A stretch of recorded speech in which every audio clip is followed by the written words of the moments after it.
एक समय की बात है। एक गांव में एक मूर्तिकार रहता था। मूर्ति कला के प्रति अत्यधिक प्रेम के कारण उसने अपना संपूर्ण जीवन मूर्ति कला को समर्पित कर दिया। परिणामतः वह इतना पारंगत हो गया कि उसकी बनाई हर मूर्ति जीवंत प्रतीत होती थी। उसकी बनाई मूर्तियों को देखने वाला उसके कला की बहुत प्रशंसा करता था। उसके गांव में ही नहीं बल्कि उसकी कला के चर्चे दूर दूर के नगर और गांव में होने लगे थे। ऐसी स्थिति में सामान्यतः जैसा होता है वैसे ही मूर्तिकार के साथ भी हुआ। उसके भीतर अहंकार की भावना जागृत हो गई। वह स्वयं को सर्वश्रेष्ठ मूर्तिकार मानने लगा।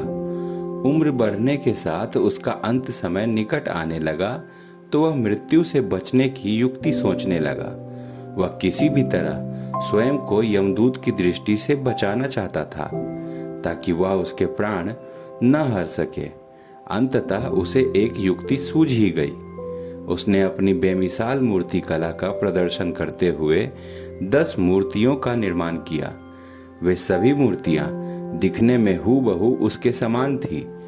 निर्मित होने के पश्चात सभी मूर्तियां इतनी जीवंत प्रतीत होने लगी कि मूर्तियों और मूर्तिकार में कोई अंतर ही ना रहा।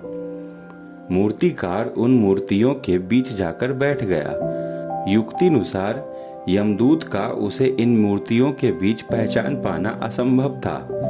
उसकी युक्ति कारगर भी सिद्ध हुई। जब यमदूत उसके प्राण हरने आया तो 11 एक ही सरीखे की मूर्ति को देखकर चकित रह गया।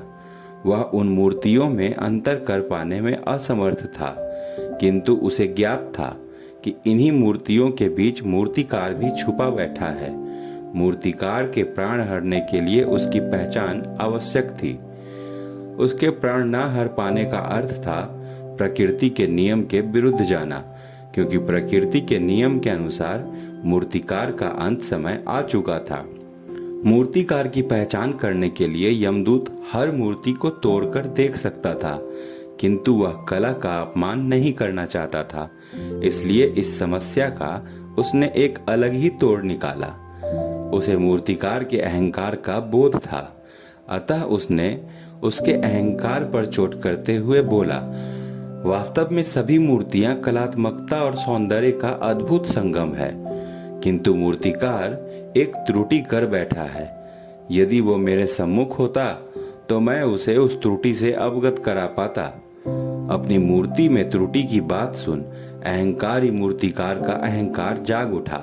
उससे रहा नहीं गया और वो झट से अपने स्थान से उठ बैठा और यमदूत से बोला, त्रुटि असंभव, मेरी बनाई मूर्तियां सर्वदा त्रुटिहीन होती हैं। यमदूत की युक्ति काम कर चुकी थी। उसने मूर्तिकार को पकड़ लिया और बोला, निर्जीव मूर्तियां बोला नहीं करती और तुम बोल पड़े। यही तुम्हारी त्रुटि है कि अपने अहंकार पर तुम्हारा कोई वश नहीं। अहंकार विनाश का कारण है। अहंकार को कभी भी खुद पर हावी नहीं होने देना चाहिए। इस वीडियो को पूरा देखने के लिए आप सबका बहुत बहुत धन्यवाद दोस्तों। आप सबका दिन शुभ हो।